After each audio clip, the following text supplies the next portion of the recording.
अस्सलाम वालेकुम, welcome back. I am Hussain Sajid और हम आज स्टार्ट करने जा रहे हैं पाइथन प्रोग्रामिंग। और हम 3 डेज़ के अंदर जो है क्विक ओवरव्यू देखेंगे कंप्लीट बेसिक लेवल की, बिगनर लेवल की पाइथन प्रोग्रामिंग का।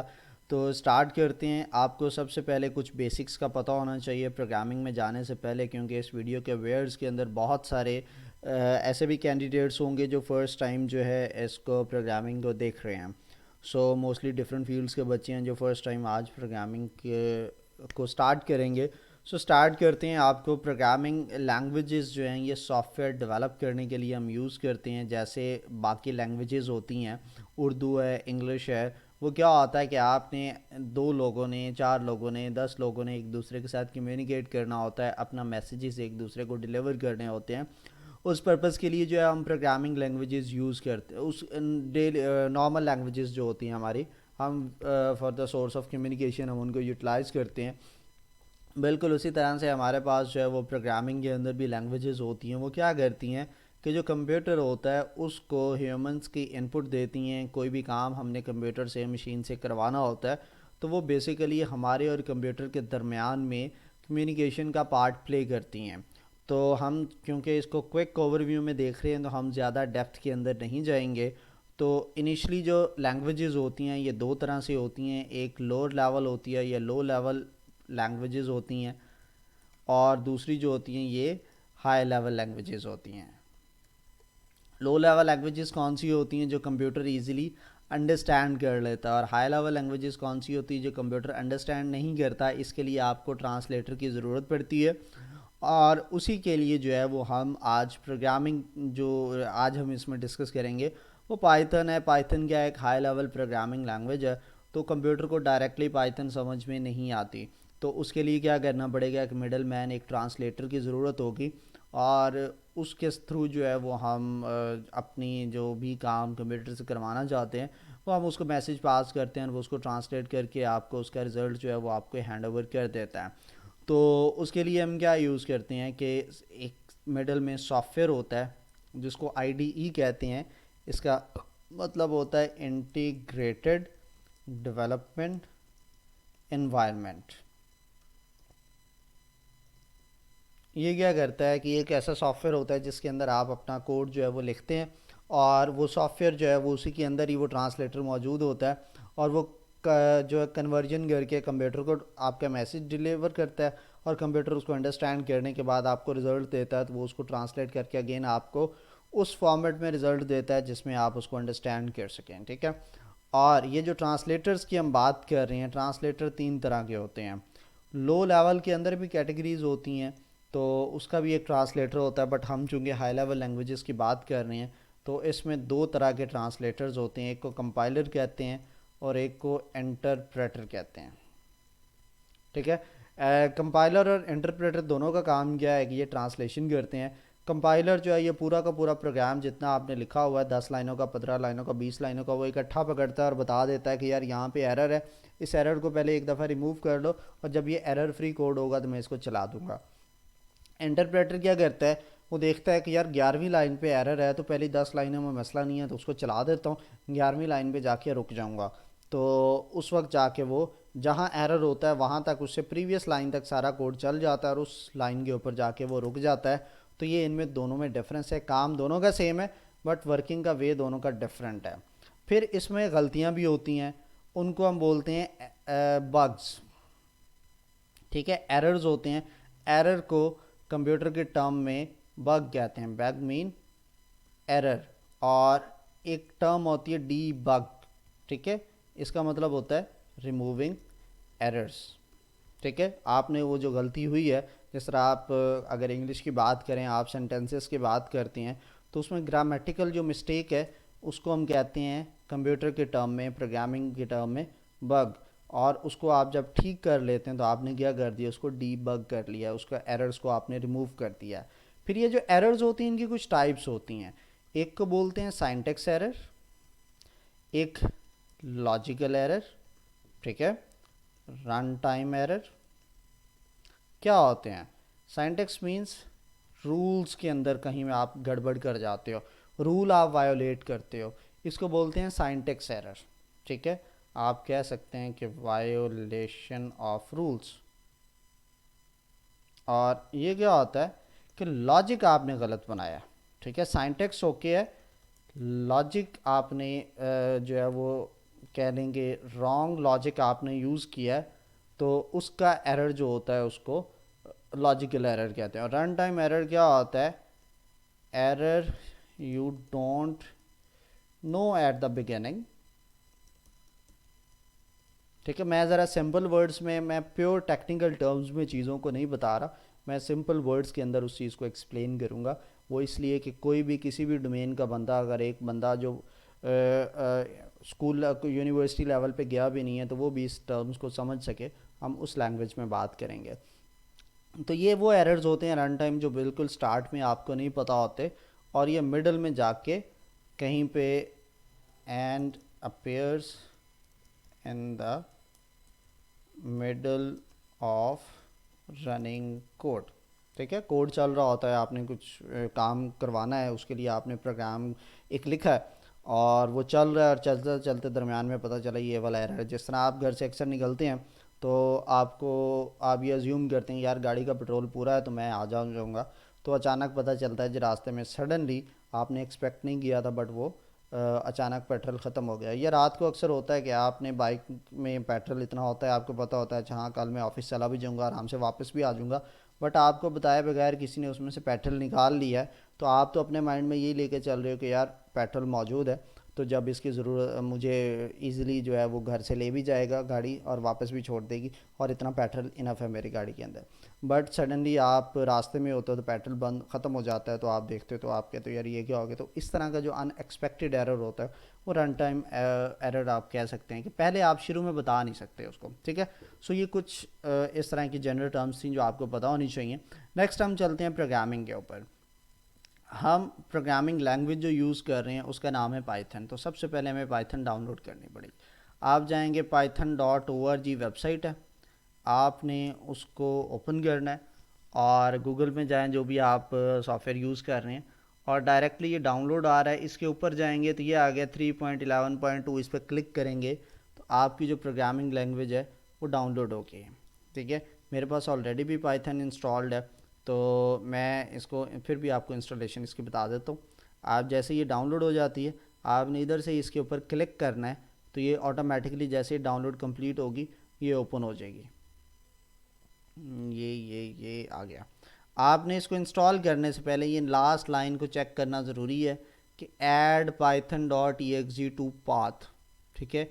ये आपने चेक कर लेना है, मतलब क्लिक करना है, और ये टिक आ जाए तो फिर आपने इंस्टॉल नाउ पे क्लिक कर देना है, ठीक है। और यस पे क्लिक करेंगे तो उसकी जो है वो इंस्टॉलेशन सारी स्टार्ट हो गई है। वैसे ये मेरे पास ऑलरेडी इंस्टॉल्ड है, तो वो उसका थोड़ा सा इशू आ जाता है, ठीक है। सो मैं इसको यहाँ से कैंसिल कर रहा हूँ, और आप जो है आपने ये कैंसिल नहीं करनी, आपका ये पूरा का पूरा इंस्टॉल कंप्लीट हो जाएगा। इंस्टॉलेशन के बाद आपने जाना है तो यहाँ पर IDLE का आपने वर्ड टाइप करना है, स्टार्ट का बटन प्रेस करके। तो ये एक सॉफ्टवेयर आपके पास मेरा ऑलरेडी चूँकि इंस्टॉल्ड है, तो ये आप क्लिक करेंगे तो ये IDLE के नाम का सॉफ्टवेयर पाइथन के साथ ऑटोमेटिकली आपके सिस्टम में इंस्टॉल्ड हो जाता है, और आप स्क्रीन पे देख सकते हैं कि मेरे पास ओपन हो चुका है, ठीक है।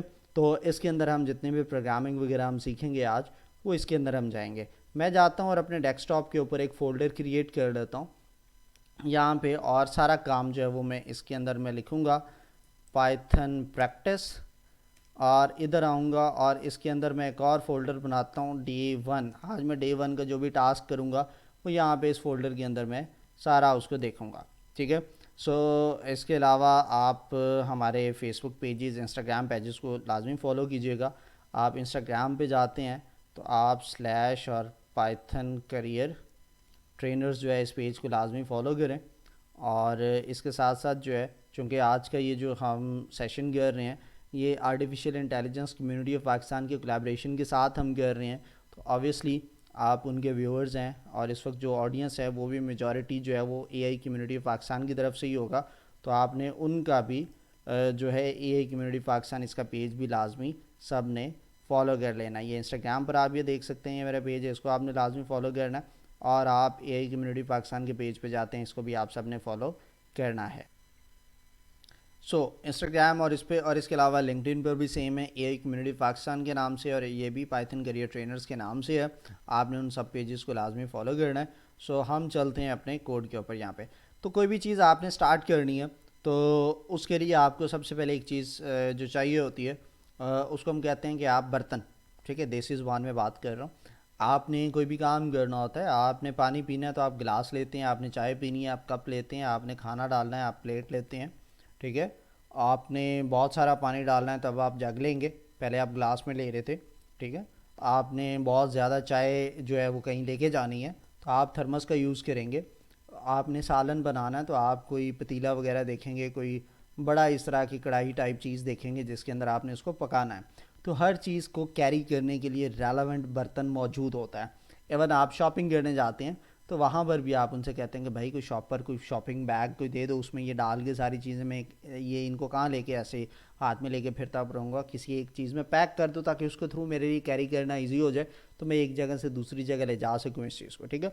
तो हर चीज़ को कैरी करने के लिए क्या हमें ज़रूरत होती है, हमें उसके लिए एक बर्तन की ज़रूरत होती है। तो प्रोग्रामिंग के अंदर उस बर्तन का नाम हम रखते हैं वेरिएबल। वेरिएबल सिंपल क्या है, अब memory location to hold some value, that's it. सादा ज़बान में हम वेरिएबल को इस तरह से डिफ़ाइन करते हैं कि a memory location to hold some value. आपने कोई भी चीज़ कहीं पे रखनी होती है, घर के अंदर आप जाते हैं तो आपने ऐसे ही नहीं फेंक देनी होती, आप उसको किसी न किसी चीज़ में रखते हैं। आप इवन के बाज़ार से आपने कोई खाने की चीज़ भी लेके गए हैं तो घर में आप जाते हैं तो आप उसका लिए बर्तन ढूंढते हैं और उसके अंदर डालते हैं ताकि आप उस वैल्यू को होल्ड कर सकें। वैसे ही कंप्यूटर के अंदर भी कोई चीज़ कहीं रखवानी है तो वो उसके लिए मेमोरी की लोकेशन होती है। So variable have two things, a variable have a name and a value. ये दो चीज़ें आपको पता होनी चाहिए, ठीक है। वेरिएबल जो है उसका एक नाम होता है और उसकी एक वैल्यू होती है। जिस तरह कप है, कप एक बर्तन का नाम है, गिलास एक बर्तन का नाम है। गिलास के अंदर आपने सॉफ्ट ड्रिंक या पानी वगैरह डाल लिया, ठीक है, वो उसकी वैल्यू बन गई। कप के अंदर आपने चाय डाल ली, वो उसकी वैल्यू बन गई, ठीक है। आपने प्लेट ली, प्लेट में आपने राइस डाल ली, प्लेट के अंदर आपने कौरमा डाल दिया, प्लेट के अंदर आपने कढ़ाई डाल ली, दैट इज़ द वैल्यू, ठीक है। और प्लेट क्या है, उसका बर्तन का नाम है। गिलास क्या है, उस बर्तन का नाम है। कप क्या है, बर्तन का नाम है जिसके अंदर आप कोई ना कोई चीज़ कैरी कर रहे हो, वो उसको होल्ड किया हुआ है, ठीक है। सो मेमोरी के अंदर जब भी चीज़ कंप्यूटर में स्टोर करवानी है तो वो उसके ऊपर एक लेबल लगा देता है, नाम है। जिस तरह अगर आप घर में मूवीज़ ड्रामों में तो आप कॉमनली देखते हैं कि वो किचन के अंदर कोई बंदा पहली दफ़ा गया होता है, वो देखता है एक जैसे डिब्बे हैं, सेट पूरा होता है, क्रॉकरी का हमने रखा होता है, ठीक है, ग्रॉसरीज हर चीज़ जो है हम डेकोरेशन जितने भी हम करते हैं हम कहते हैं यार एक जैसा कॉम्बिनेशन हो, ठीक है, डिज़ाइनिंग अच्छी लगती है। तो आपने देखा होता है कि नमक और शुगर एक ही तरह के, समटाइम आजकल जिस तरह बायोडीन सॉल्ट है और चीनी में इतना फ़र्क नज़र नहीं आता मोस्टली देखने में। तो एक नया बंदा है वो जो फर्स्ट टाइम किचन में गया तो उसने ऐसे ही जाते हुए चाय बनाने के लिए आपने उसको भेजा है, एक तो उसको चाय भी नहीं बनानी आती, चाय बना रहा है तो उसने जाके जो है शुगर की बजाय उसने 2 चम्मच सॉल्ट डाल के जो है वो चाय बना दी है, तो क्या होगा, फटा क्रिएट हो जाएगा, मसला होगा। तो उसके लिए फिर क्या करना चाहिए कि आप क्लियरली उसके ऊपर, अगर आपने एक जैसी चीज़ें हैं कि वो मिक्सअप ना हो, तो आप उसके ऊपर लेबल लगा देते हैं, आप एक चिट चिपकाते हैं, उसके ऊपर लिख देते हैं this is a sugar, this is salt, this is chilli, this is फ़लाँ, दिस इज़ फ़लाँ। हर चीज़ के ऊपर आपने लेबल लगा देने होते हैं। जब एक ही जैसी चीज़ें मिलती जुलती किचन के अंदर पड़ी होती हैं तो मोस्टली घरों में अंदर ये प्रैक्टिस की जाती है, ठीक है। सो वेरिएबल का भी एक नेम रखा जाता है। क्यों रखा जाता है, ताकि जो वैल्यू है वो, आप कंप्यूटर तो एक डम मशीन है, उसको तो जो कहा जाएगा वो वैसा ही करेगा, उसने सोचना नहीं है, सोचना आपका काम है, आप उससे काम करवा रहे हैं। मिसाल दूंगा कि एक बंदे को किसी ने कहा कि भाई सुबह तुमने फ़लाँ गांव जाना है, ठीक है। वो सुबह उठा, उसने बगैर माँ बाप जिस पर्सन ने भी उनको कहा था कि गांव जाना है, वो सुबह हर कोई नाश्ता कर रहा है, सारा कोई वो ढूंढ रहे हैं वो बंदा किधर चला गया, और वो बंदा जो है वो गायब है। कोई घंटा डेढ़ गुजरता है, हर कोई नाश्ता करके तो अपने काम में बिज़ी हो जाता है और वो बंदा वापस आ जाता है जब, तो उससे पूछता है वो सारे कि भाई किधर गए थे, वो कहते हैं आपने कहा था फलां गांव जाना है तो मैं तो चक्कर लगा के आ गया हूँ। तो वो सारे फिर उसको कहते हैं अल्लाह के बंदे कि तूने पूछा तो है नहीं कि काम क्या था उधर, फजूल में गया है कोई 8-10 किलोमीटर पैदल जाके तुम गाँव से चक्कर लगा के वापस आ गए हो। सो कंप्यूटर बिल्कुल इस तरह की डम मशीन है, उसको आपने जो कह दिया उसने वो देखना है कि क्या मेरे रूल्स के अकॉर्डिंग ये ठीक है तो कर दो, उसके रूल्स के अकॉर्डिंग गलत है तो वो रोक देगा, वो एरर दिखा देगा। उसने ये नहीं देखना कि इसका फ़ायदा क्या है इसका नुकसान क्या है। तो वैसे ही कोई वैल्यू कहीं पर पड़ी है तो उसको क्लियरली हमें गाइड करना पड़ता है कि यार इस चीज़ को ऐसे कहते हैं, इस चीज़ को ऐसे कहते हैं, और वो जिसको जैसे कहते हैं ना उसको वेरिएबल का नेम कहते हैं। ठीक है जी। और आगे चलते हैं। अब आपने सब ने छठी सातवीं का मैथ्स पढ़ा हुआ होता है, उसके अंदर आप क्या करते हैं, आपने कहा कि जी मैथ्स का क्वेश्चन आता है कि हाइट ऑफ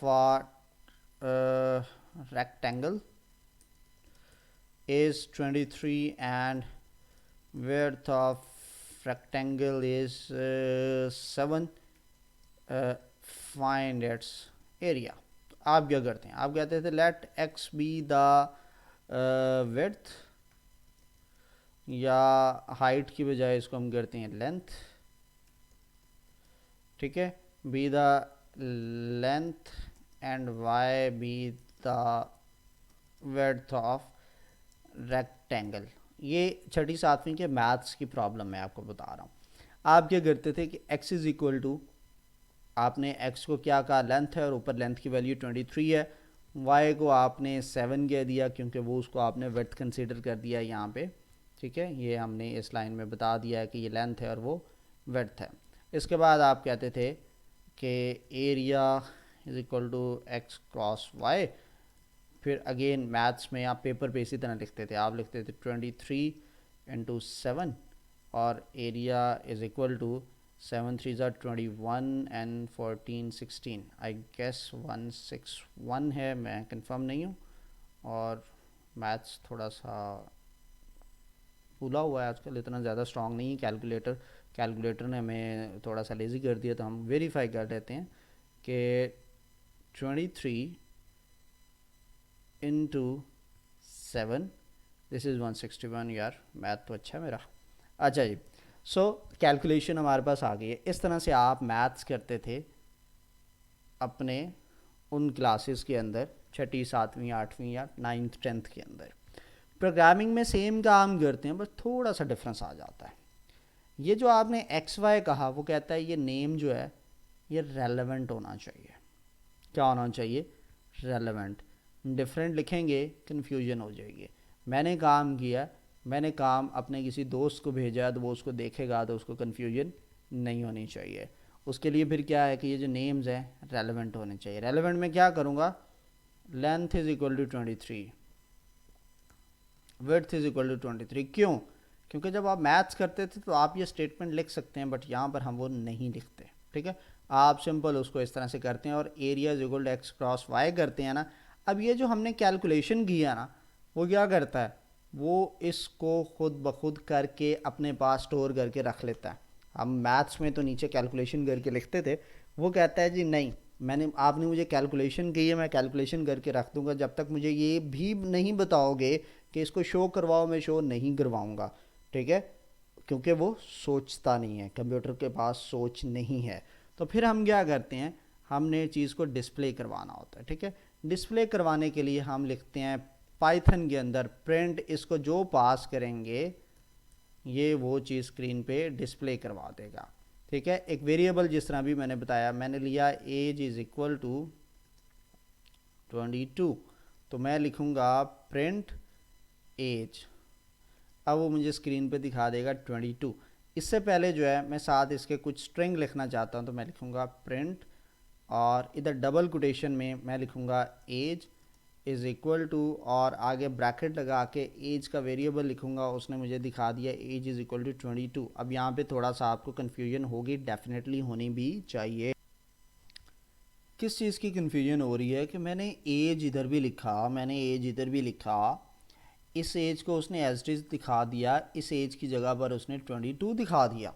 तो क्या करता है वो, जब वेरिएबल बनता है तो आप के वेरिएबल के अंदर वैल्यू कोई ना कोई स्टोर करवाते हैं। जब आप उस वेरिएबल को प्रिंट करते हैं तो वो वेरिएबल की जगह पर उसके अंदर स्टोर्ड वैल्यू दिखाता है। ठीक है, कोई भी चीज़ प्रिंट स्टेटमेंट के अंदर डबल कोटेशन में आएगी तो वो स्क्रीन पर एज इट इज़ नज़र आती है, आप उसको चेंज नहीं कर सकते। और मैंने वैसे लिखा, वेरिएबल का नाम डबल कोटेशन के बगैर लिखा, तो वो कहता है अच्छा ये वेरिएबल होगा कोई ना कोई, तो वो उसके अंदर वैल्यू ढूंढता है। अगर उसको कोई वैल्यू मिल जाती है तो वो उसको डिस्प्ले करवा देता है, अगर उसको कोई वैल्यू नहीं मिलती तो वो एरर दे देता है कि भाई मुझे इससे रेलेवेंट कोई भी मटेरियल नहीं मिला, तो इसलिए मैं स्क्रीन पर कुछ भी डिस्प्ले नहीं कर सकता, और वो एरर दे देता है। ठीक है, सो इस तरह से हम कोई भी चीज़ स्क्रीन पर डिस्प्ले करवाते हैं। सो हम चलते हैं वापस अपने प्रोग्राम की तरफ।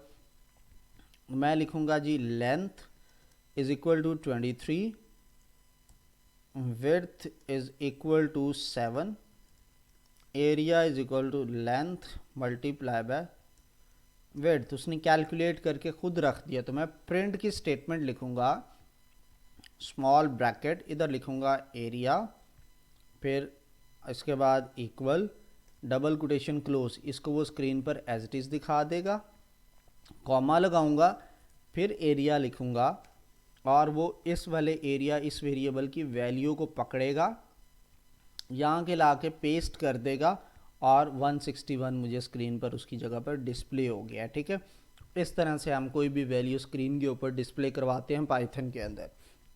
अब यहाँ पे हम थोड़ा सा डिस्कस करते हैं डेटा टाइप्स को। डेटा टाइप क्या होती हैं, मेरे पास किस किस तरह की वैल्यूज़ हो सकती हैं।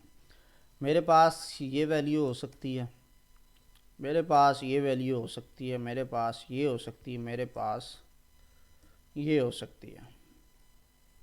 ठीक है, इस टाइप का जो डेटा होता है जिसके अंदर मेरे पास अल्फ़ाबेटिक होते हैं, इनको मैंने दिखाना है तो मैं इसको डबल कोटेशन के बीच में लिखूँगा। इसको वो कहता है स्ट्रिंग। ये जो है न्यूमेरिक वैल्यू है, इसको वो कहता है इंटीजर, इसको वो कहता है फ्लोट, इसको कहता है बूलियन। ये भी क्या होता है, बूलियन, ट्रू फॉल्स को वो बूलियन कहता है। ठीक है, इस टाइप का डेटा हम यहाँ पे देते हैं, और मज़े की बात है हमें उसको बताना नहीं पड़ता कि जी ये वैल्यू जो है ये स्ट्रिंग है, ये वैल्यू इंटीजर है, ये वैल्यू फ्लोट है, ये ट्रू है, ये फॉल्स जो है ये बूलियन है। वो खुद से पिक करता है। पाइथन एक इंटेलिजेंट लैंग्वेज है जिसमें आपको बताना नहीं पड़ता। आप बाकी प्रोग्रामिंग लैंग्वेजेस की बात करते हैं, उन लैंग्वेजेस के अंदर क्या करना पड़ता है, आपको हर एक डेटा टाइप पहले क्लियर करनी पड़ती है।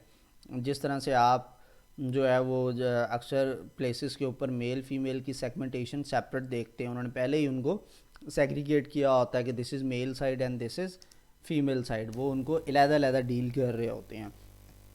तो यहाँ पर जो है बाकी प्रोग्रामिंग लैंग्वेजेस जो थी वो भी डेटा टाइप लेती थी, बट हमारे पास जो ये वाली लैंग्वेज है पाइथन, ये क्या कहती है, डेटा टाइप मुझे बताने की ज़रूरत नहीं है, मैं वैल्यू देखूँगा, अगर तो वो आपने डबल कोटेशन के अंदर लिखा हुआ है, ये जो ये कॉमाज हैं इनको डबल कोटेशन कहते हैं, अगर आपने इसके अंदर चीज़ को लिखा हुआ है तो इसको वो कंसीडर करेगा स्ट्रिंग। अगर आपने न्यूमेरिक वैल्यू लिखी है उसके ऊपर डबल कोटेशन नहीं है, मैं उसको इंटीजर वैल्यू कंसीडर करूँगा खुद ब खुद। अगर आपने न्यूमेरिक लिखा है, बीच में इशारिया है, डॉट है, डेसिमल है, मैं उसको फ्लोट लूँगा। आपने ट्रू या फॉल्स लिखा है, मैं ऑटोमेटिकली क्या करूँगा, उसको बूलियन कंसीडर करूँगा। तो इस तरह से वो डेटा टाइप्स खुद ब खुद पिक कर लेता है। तो मैंने उसको ऑटोमेटिकली 23 लिखा, उसने उसको इंटीजर लिया, विड्थ को 7 लिखा, इसको उसने इंटीजर लिया, और उन दोनों को मल्टीप्लाई करके रिज़ल्ट इस वेरिएबल में स्टोर करवा दिया, और यहाँ पर उसने वो डिस्प्ले करवा दिया। ये थी हमारे पास पाइथन के अंदर डेटा टाइप्स। अब क्वेश्चन इज़, मैं यहाँ पे बैक नहीं जा सकता, मैं कुछ भी चेंज नहीं कर सकता जो ऊपर लिखा है, तो मैं चाहता हूँ कि मैं इस तरह का काम करूँ कि प्रोग्राम के अंदर कहीं गलती हो तो मैं उस एक को चेंज करूँ। अब मुझे अगर ये काम करना है ना, मुझे सारा का सारा काम दोबारा करना पड़ेगा। ठीक है, तो मैं इसका एक और मॉड होता है, जो लाइन चल गई है उसको मैं दोबारा छेड़ नहीं सकता, इसको इंटरप्रेटर वाला फॉर्मेट कहते हैं, ठीक है। इसके अंदर कंपाइलर मोड भी होता है, जिसके अंदर आप कहीं पर भी कोई मसला हो तो आप देखते हैं और चेंज कर लेते हैं, और वो भी उसको पूरे के पूरे प्रोग्राम को स्टडी करता है और उसमें कहीं पर भी एरर होता है वो उसको रिजॉल्व कर लेता है, ठीक है। एक और चीज़, मैंने एज का वेरिएबल बनाया हो, उसमें वैल्यू जो है वो है 22, मैं अगेन उसके इक्वल 34 करूँगा तो पहले वाली वैल्यू रिमूव हो जाएगी, न्यू वैल्यू उसमें ओवर राइट हो जाएगा। अब मैं एज को लिखूँगा तो वो 34 देगा, 22 नहीं है। अगेन मैं एज इज़ इक्वल टू 43 कर देता हूँ। अब न्यू वाली वैल्यू, तो एक वेरिएबल में पहले वैल्यू हो तो दोबारा अगर उसके इक्वल आप कोई और वैल्यू कर देते हैं तो इसका रिज़ल्ट जो है वो क्या होता है कि प्रीवियस वैल्यू उसमें से रिमूव हो जाती है और उसकी जगह पर न्यू वैल्यू उसके अंदर आ जाती है, ठीक है। तो ये हमारा थोड़ा सा वेरिएबल्स का कॉन्सेप्ट हमने देखा, हमने डेटा टाइप्स को देखा, वैल्यू को अपडेट कैसे करते हैं हमने वो देखा। अब मैं यही काम करना चाहता हूँ, दोबारा वही वाला प्रोग्राम, बट इस तरह से कि मैं कहीं पर भी हो किसी भी लाइन में दोबारा जाके चेंज कर सकूँ। ये लेफ़्ट पे फाइल लिखा है आपने फाइल पे क्लिक करना है, यहाँ से आता है न्यू फाइल, या डायरेक्टली आप कंट्रोल+N करेंगे तो वो एक न्यू फाइल ये ओपन हो जाएगी, ठीक है। इसके अंदर जब आप लिखेंगे length is equal to 23, width is equal to 7, area is equal to length into width, print area और एरिया, ठीक है। अब इसको पहला काम है कंट्रोल+S, सेव करेंगे, वो कहेगा इसको सेव कहाँ करना है। मैंने डेस्कटॉप पे एक फ़ोल्डर बनाया पाइथन प्रैक्टिस, और डे 1 इसके अंदर मैं जाऊँगा, मैं एरिया के नाम से फ़ाइल स्टोर कर देता हूँ, उसके अंदर ये डेटा सेव हो गया। अब रन कैसे करना है, रन पे ऊपर क्लिक करना है और रन मॉड्यूल पे क्लिक करना है, या डायरेक्टली आप F5 प्रेस कर सकते हैं। तो ये मैंने किया, उसने क्या कर दिया, मुझे डायरेक्ट रिज़ल्ट दिखा दिया 161। अब मैं जाके वहीं पर उसी 7 को 17 करता हूँ और रन पे क्लिक करके रन मॉड्यूल पे जाता हूँ, यह आ जाता है कि सेव नहीं हुआ, आपने ओके पे प्रेस करना है, वो उसको सेव कर देगा और न्यू एरिया अब आ गया, वैल्यू चेंज हो गई है, मैं प्रीवियस कोड को एडिट कर सकता हूँ। ये कंपाइलर मोड के अंदर हम काम कर रहे होते हैं और इसको हम कहीं पर भी चीज़ों को छेड़छाड़ भी कर सकते हैं। ये हमारा पहला प्रोग्राम स्टार्ट हो गया है। अब मेरा ये क्वेश्चन है, मैं इसको दोबारा रन करता हूँ, मेरे पास सेम रिज़ल्ट है, मैं दोबारा, अब ये दो फाइल्स होती हैं आपने ये देखना है, एक ये वाली फ़ाइल है और एक ये वाली फ़ाइल है। एक के अंदर आपका कोड होता है, दूसरे के अंदर वो उसकी आउटपुट दिखाता है। नॉर्मली सॉफ्टवेयर्स के अंदर ऐसा नहीं होता। अब मैं इसको जितनी बार भी रन करूँगा ना, मुझे सेम ही रिज़ल्ट दे रहा है, जबकि मैं चाहता हूँ कि हर बार ये चले तो डिफरेंट दे। फिर मुझे क्या करना चाहिए, जाहिर है लेंथ की वैल्यू 23 है तो वो हर बार 23 रिज़ल्ट देगा, विड्थ की वैल्यू 17 है तो वो हर बार रिज़ल्ट में मुझे 17 ही देगा। तो फिर क्या करना चाहिए, मुझे इसको यूज़र से इनपुट लेके देनी चाहिए। तो उसके लिए क्या वे होता है, इनपुट का फंक्शन होता है और इसको ब्रैकेट में आप मैसेज देते हैं कि एंटर लेंथ और इधर स्पेस दे दी। इसी तरह से इनपुट एंटर विड्थ और ब्रैकेट उसकी क्लोज होगी। अब इसको सेव करें, वो यूज़र से इनपुट लेगा लेकिन एक एरर आएगा, मैं पहले आपको वो एरर दिखा दूं फिर इसको ठीक करते हैं। मैंने रन किया, मैंने लिखा 22 और 12, उसने एरर दे दिया, एरर पढ़ने वाला है। लास्ट लाइन में हमेशा एरर का मैसेज क्लियर होता है, कहता है can't multiply sequence bye non int of a type string, कि आप स्ट्रिंग को स्ट्रिंग के साथ मल्टीप्लाई नहीं कर सकते। लेंथ भी स्ट्रिंग ले रहा है और विड्थ को भी स्ट्रिंग ले रहा है। अब थोड़ा इस साइड पे क्लिक करें, देखें 22 का मतलब 22 है, इस 22 का मतलब, अब इन दोनों में डिफरेंस है। तो जब आप इनपुट लेते हैं बाय डिफ़ॉल्ट वो इस तरह से इनपुट लेता है और उसको हम स्ट्रिंग कहते हैं। तो बाय डिफ़ॉल्ट जो इनपुट है वो स्ट्रिंग है। मुझे पता है ना मैं न्यूमेरिक वैल्यू एंटर करवा रहा हूँ, तो यहाँ पे मुझे क्या करना पड़ेगा, ये जो मैंने कोड लिखा है ना इसको कट करूँगा इंट और इसकी ये ब्रैकेट लिखूँगा, इसके बीच में वो कोड आएगा। ठीक है, इसके स्टार्ट में जाके इंट लिख के ब्रैकेट स्टार्ट और आखिर में जाके ब्रैकेट क्लोज। वो करता क्या है, इसको बोलते हैं टाइप कास्टिंग। जो आपने इनपुट करवाई वो स्ट्रिंग है, लेकिन वो किस में कन्वर्ट कर देगा, इंटीजर में। ठीक है, तो अब जो है वो उसको इंट देना पड़ेगा। पहले वो मुझसे इंट नहीं मांगता था, स्ट्रिंग नहीं मांगता था, वो खुद से जो भी उसका इनपुट के हिसाब से, वो वैल्यू के हिसाब से जज कर लेता था कि कौन सी टाइप है। बट अब वो यूज़र से इनपुट करवा रहा है, अब वो कंफर्म नहीं है कि यूज़र किस तरह का डेटा इनपुट करेगा, किस तरह का वैल्यू आएगी, कैसे मैंने उसको हैंडल करना है। तो इस तरह से वो इनपुट जो है बाय डिफ़ॉल्ट स्ट्रिंग होती है। हमने क्या करना होता है कि हम उसको इंटीजर है तो इंटीजर में कन्वर्ट कर देंगे। अब इसको रन पे क्लिक करेंगे, पहले सेव। अब ये देखें वो मेरे से विड्थ मांग रहा है, मैंने 12 दी, 15 दिया, उसने रिज़ल्ट दे दिया। मैं दोबारा जाता हूँ, सेम प्रोग्राम को दोबारा से रन किया और अब मैंने 32 और उसने अगेन नया रिज़ल्ट दे दिया। मैं इधर गया और दोबारा से रन किया, तो प्रोग्राम में कोई चेंजिंग नहीं आई। आप चीज़ें कि हर बार वो न्यू इनपुट लेगा और न्यू रिज़ल्ट देगा। ठीक है, इस तरह से ये काम कर रहा है। अब मैं एक और काम करना चाहता हूँ, मैं फ्लोट का भी थोड़ा सा एग्जांपल हम देख लेते हैं। तो मैं एक 2 पाई आर जो होता है वो सर्कमफेरेंस ऑफ सर्कल होता है और पाई आर स्क्वायर जो है वो एरिया ऑफ सर्कल होता है। तो मैं ये दो काम करना चाहता हूँ। तो मुझे क्या चाहिए, इसको मैंने क्लोज़ किया, इधर आया कंट्रोल फाइल पे क्लिक किया, कंट्रोल एन भी कर सकता हूँ, न्यू फाइल, और मैं सर्कल के ऊपर काम कर रहा हूँ। तो मैंने आर के अंदर इनपुट ली। अब ये जो रेडियस है ये डेसिमल में होता है, तो बाय डिफ़ॉल्ट ये कौन सी टाइप बनी, फ्लोट। इसके अंदर मैं लिखूँगा इनपुट और फिर 2 बार ब्रैकेट्स और इधर लिखूँगा एंटर रेडियस। रेडियस आ गया है। अब क्या करूँगा, एरिया होता है पाई आर स्क्वेयर, तो पाई की वैल्यू होती है 3.14 multiply by R multiply by R. Area आ गया, इसको मैं प्रिंट करूँगा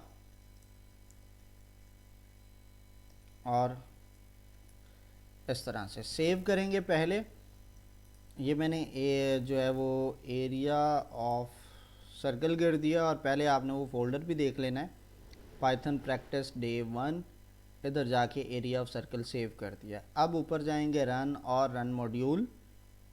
उसने मुझे कहा रेडियस, तो मैंने 2.45 दे दिया। उसने उसके अकॉर्डिंग मुझे क्या कर दिया, area of circle is 18.84785, but मैं चाहता हूँ सिर्फ 2 डिजिट्स तक मुझे रिज़ल्ट मिले। तो फिर मैं क्या करूँगा, एक राउंड का फंक्शन होता है,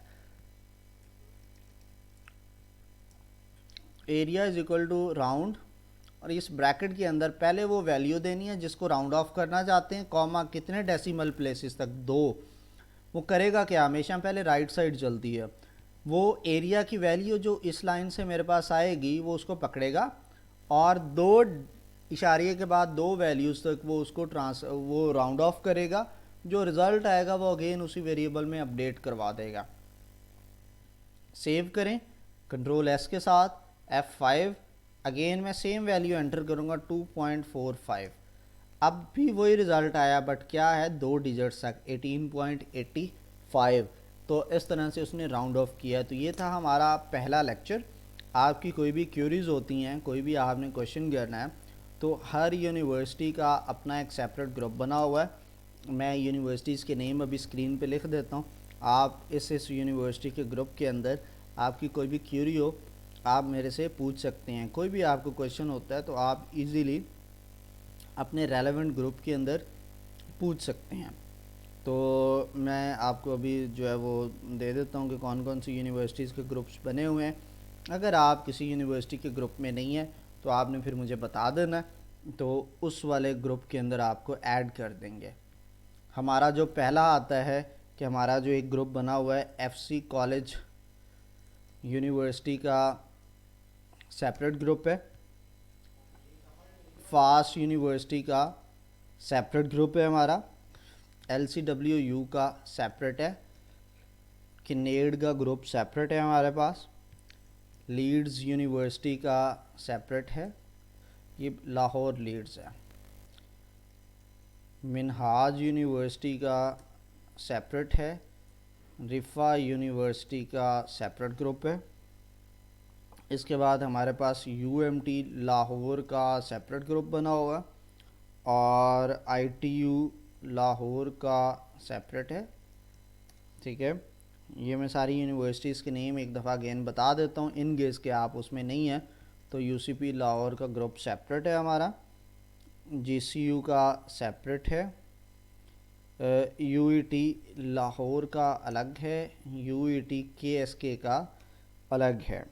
ठीक है, फिर उसके बाद जो है हमारे पास IUB इस्लामिया यूनिवर्सिटी बहावलपुर का अलग है, कॉमसैट्स का अलग है, यूनिवर्सिटी ऑफ एजुकेशन का ग्रुप अलग है।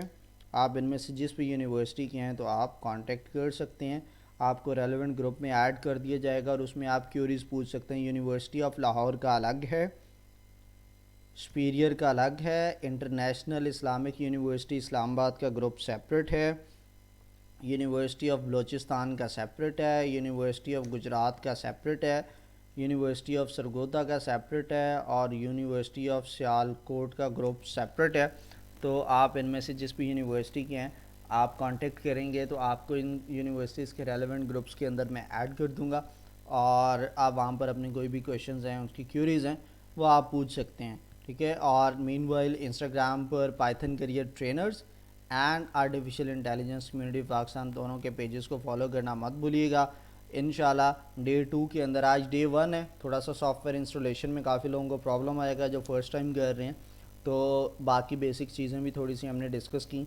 नेक्स्ट वाले के अंदर डे 2 में हम काफ़ी कुछ कवर करेंगे और उसमें बहुत सारी हम प्रैक्टिस भी करेंगे। तो अपना ढेर सारा ख्याल रखिएगा। इंशाल्लाह नेक्स्ट वीडियो में फिर आपसे मुलाकात होती है। अल्लाह हाफ़िज़।